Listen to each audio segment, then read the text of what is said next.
नमस्कार, स्वागत है आपका। करते हैं बात लोकसभा चुनाव जैसलमेर बाड़मेर हॉट सीट। जाननी है बाकी सीट पे कौन जीतेगा लोकसभा के चुनाव में, तो हमारे YouTube चैनल को लाइक, सब्सक्राइब और शेयर जरूर करें। हक और अधिकारों की लड़ाई के लिए तो लड़ना पड़ेगा। क्या एक हैंडपंप की लड़ाई ने बीजेपी की बाड़मेर जैसलमेर सीट को खतरे में डाल दिया? जी हां, मैं बात कर रहा हूं बाड़मेर जैसलमेर की लोकसभा की सीट, जो पहले कांग्रेस और बीजेपी के मध्य सीधी लड़ाई मानी जा रही थी, आज त्रिकोणीय मुकाबले में पूरी तरह से फंस गई।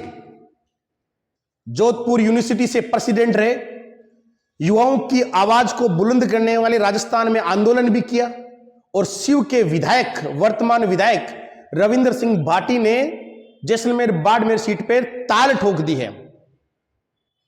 हालांकि मैं आपको यह भी बताना चाहूंगा कि इससे पहले उनको मनाने के लिए राजस्थान के मुख्यमंत्री भजन लाल ने अपने हेलीकॉप्टर के साथ उनको उदयपुर तक का एक सफर तय किया था, जिसमें अनेक उनके बीच के मध्य वार्ता हुई थी, लेकिन वार्ता विफल रही।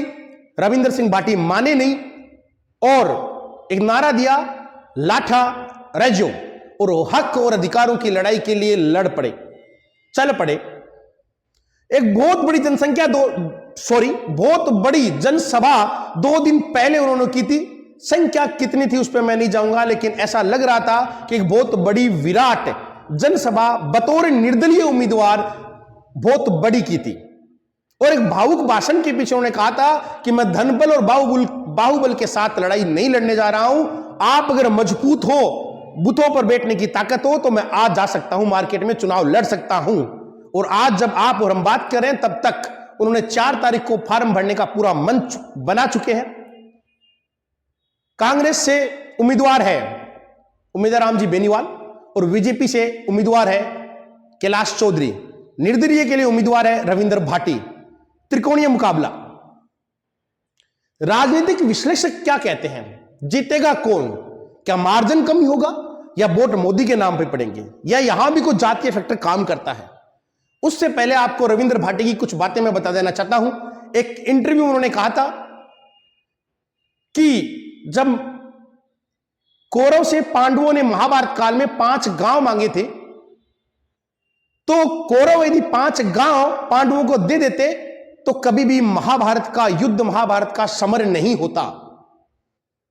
इस बात का इशारा साफ था कि मैं शिव से विधायक बन गया तो मेरी भी बात अगर पार्टी सुनती, बीजेपी सुनती है, सरकार सुनती, तो मुझे ये लड़ाई लड़ने के लिए आगे नहीं आना पड़ता। उनका इशारा साफ था।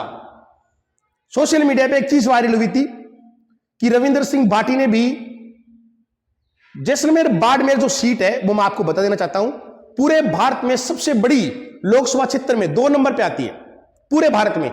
यानी उनका एरिया बहुत बड़ा है, और आमतौर पे गांव-गांव के साथ साथ ढाणियां भी बहुत बसी हुई है, पानी की दिक्कत और किल्लत रहती है।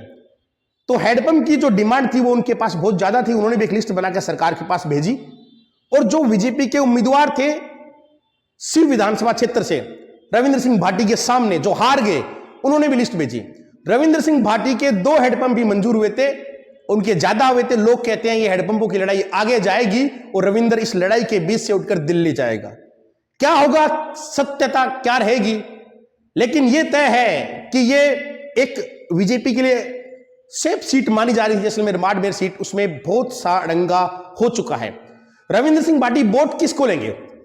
आज भी आप ट्विटर पर जाकर रविंद्र सिंह भाटी का प्रोफाइल चेक करें, सदस्य बीजेपी लिखा हुआ आएगा, और जब उनसे पूछा जा रहा था, वो साफ तौर पे कहते हैं कि पार्टी ने मुझे बुलाया था, मैंने बीजेपी की सदस्यता ग्रहण की थी, जब पार्टी ने मुझे नहीं निकाला है तो मैं अपने आप क्यों निकलूं।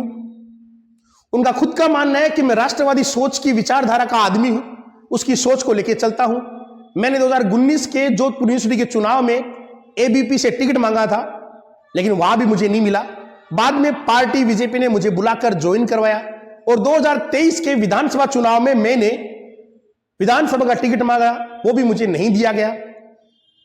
आज मेरी बात मेरे लोगों के लिए सुनी जा रही है, और वो कहते हैं कि जैसलमेर बाड़मेर का ऐसा इतिहास रहा है कि यहां से जीतने के बाद लोग वापस मिलने के लिए नहीं आता। मैं सी विधानसभा से जीता हूं, मैं धन्यवाद यात्रा के रूप में गांव गांव ढाणी ढाणी वापस मेरे एरिया में पहुंचा।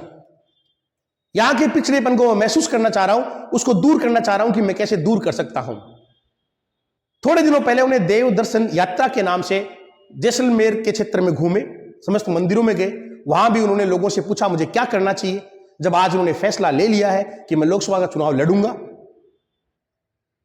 तो वो वोट किसके काटेंगे, किसको नुकसान होगा, या फिर वो वोट इतने ज्यादा ले लेंगे कि वो जीतेंगे।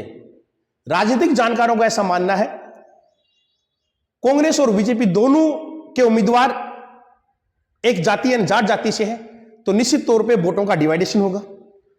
राजपूत आमतौर पे बीजेपी को वोट देता आया है, लेकिन रविंद्र सिंह अब वहां से चुनाव लड़ रहे हैं, तो बीजेपी को बहुत बड़ा नुकसान हो सकता है। वोट शिफ्ट होकर निर्दलीय के तौर पर रविंद्र सिंह भाटी के पक्ष में पड़ सकते हैं। मैं पड़ सकते हैं शब्द काम में ले रहा हूं, और जो आज का सिनेरियो दिख रहा है उसमें यही लग रहा है। इसके साथ साथ इसका मतलब यह कदापि नहीं है कि रविंद्र सिंह भाटी सिर्फ बीजेपी को ही नुकसान करेंगे। वो 36 कौम का नारा देकर चुनाव में कूदे हैं, अल्पसंख्यक वोट भी वो बहुत ज्यादा में संख्या में लेंगे।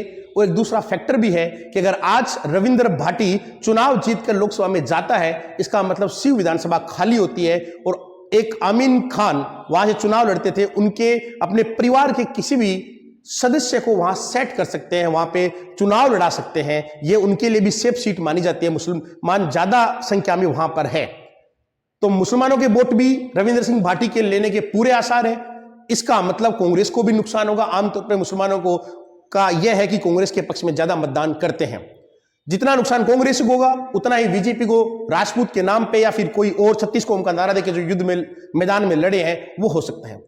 जातिगत ध्रुवीकरण होगा या नहीं होगा, लेकिन यह तय है कि रविंद्र सिंह भाटी निर्दलीय तौर पे, हालांकि निर्दलीय चुनाव लड़ना एक अलग बात है, निर्दलीय चुनाव लड़ना, ज्यादा वोट लेना और जीतना अलग बात है।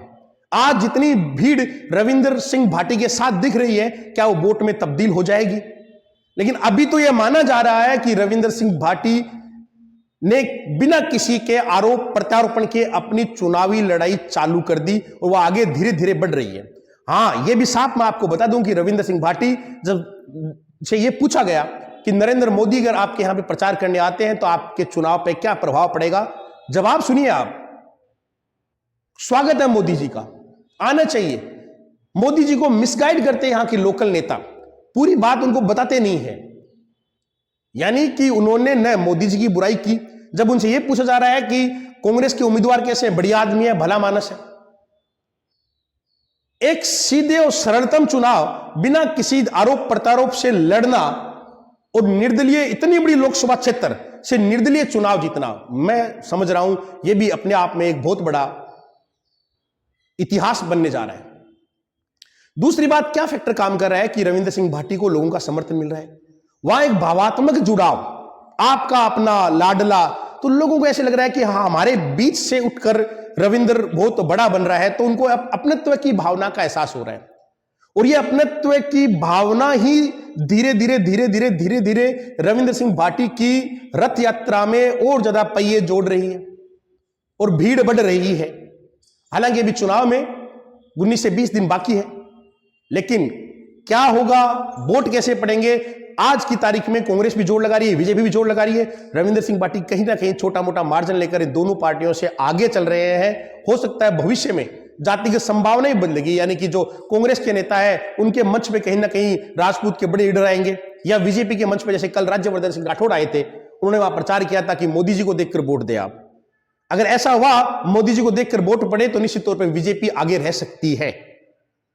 हां, अभी युवाओं का जोश और मीटिंग देखकर ऐसा लग रहा है रविंद्र जी के पास वोट बैंक परसेंटेज के आधार पर बहुत आगे है, लेकिन ये वोट पड़ेंगे उससे 5, 10, 15 दिन पहले थोड़ा दिन बचेंगे, तब तक डिसाइड हो जाएगा कि भीड़ किधर जा रही है। फिलहाल बाड़मेर और जैसलमेर की सीट बहुत ज्यादा गर्म हो चुकी है, त्रिकोणीय मुकाबले में फंस चुकी है। कहीं ना कहीं मोदी जी ये सोच रहे थे कि 25 में से 25, उसमें जो कुछ सीटें गड़बड़ कर रही थी, चूरू है, बाड़मेर जैसलमेर है, नागौर है, उसमें से बाड़मेर जैसलमेर सीट भी है।